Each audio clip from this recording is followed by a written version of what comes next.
By combining HuffPost with AOL's network of sites, thriving video initiative, local focus, and international reach, we know we'll be creating a company that can have an enormous impact, reaching a global audience on every imaginable platform.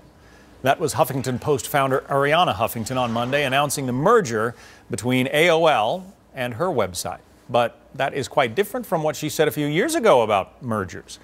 Having the media controlled by roughly 20 or so mega corporations has clearly had a deleterious effect, lessening competition, squelching dissent, choking off debate, and elevating profit over the public good. So the question, is Arianna a sellout? Why? Because of two companies merging? Look, we have more platforms now than we ever had. We've had, you can go on the internet and go to all kinds of different platforms.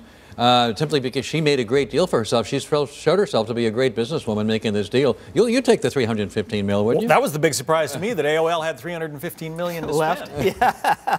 Well, I mean, you have to hand it to Arianna. She created a traffic monster. Now, she's out there now trying to claim that her site is not left-wing, and she's basically defining her views as neither left, or defining her left-wing views as neither left nor right. I think it would be a mistake for the site to lose its left-wing identity, because I think that's really the glue of its community. But she is correct, a lot of the content is not political, and pictures of scantily clad models, no ideology one way or the other. You got a problem with that? Does the deal say, though, Jim, that AOL is taking a political stance? Well, that's the issue, and that's certainly I mean, a lot of very good websites within the AOL empire, like Engadget or TechCrunch or even MapQuest, is there going to be a political coloration on them? I mean, are people like Michael Arrington, who they just bought TechCrunch for $50 million, most of that went to Michael Arrington, the founder. He's a very well-known guy in his own world. Is he all of a sudden going to be taking orders from some limousine liberal in New York? Why is she a limousine liberal? First, she's in California. Secondly, no, she's moving to New York. Okay, well, look. In a limousine.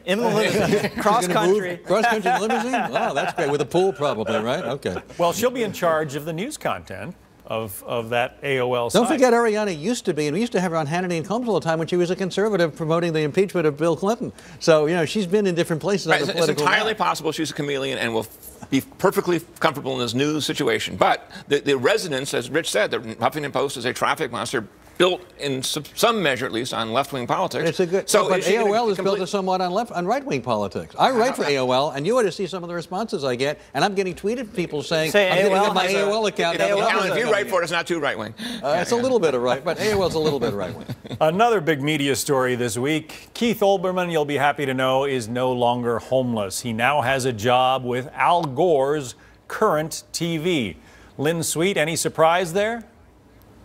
Well, I'm surprised that he went to an outlet that has so few viewers, given his fame and his stature. Maybe he could grow an audience for them. That was my main surprise on why he wanted to diminish his viewership by going there. But is it possible, Alan, that he might actually get that channel? Isn't the idea to build viewership? And it's not just that. He's just not going as a host. He actually has a piece of Current TV. So I'm sure his goal is to build the viewership so he can increase the profitability, because he is part owner of it now. Well, given how many bridges he's burned, he didn't have a lot of options. So I think actually this is a pretty good one for him, because again, like when he joined MSNBC, he's joining a network without a lot of viewers, where he'll be the big gorilla and presumably be able to work his will in a lot of ways. And if his content gets online and he has devoted fans posting it and promoting it, he'll still have some. Hey, Scott, when we joined Fox News, what did we have? Nothing. Look how you built this. That's right. It was all me. Thanks, Alan. But here's what Al Gore had to say about his new hire. He says, among his many talents, he, meaning Olbermann, has an eye for what works, what doesn't,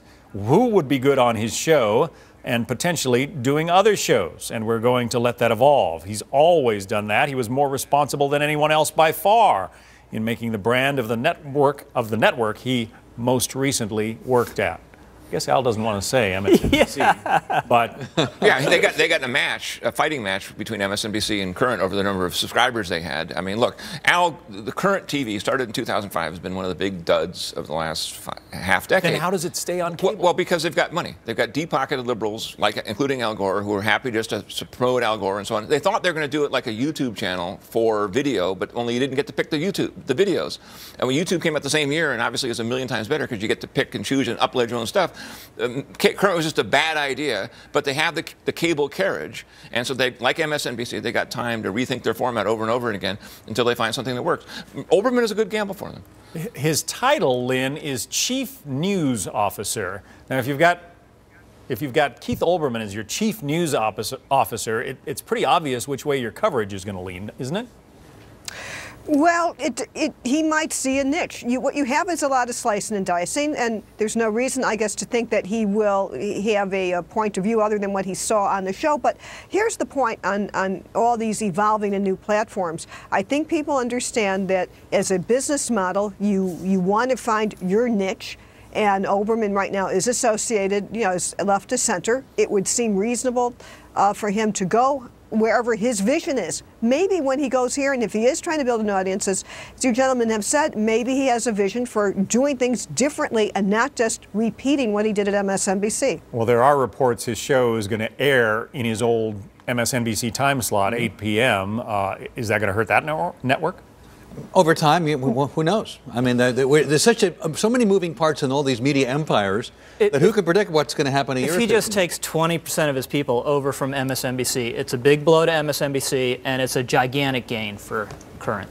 All right. And a lot of it depends on how easy people can find Current on their cable. Right now, it just isn't an easily identified place to be. Jim programmed it in his #1 button slot. Time for a break, but to keep up on media stories of the week and our new Bias Bash with Jim Pinkerton, go to foxnews.com/newswatch.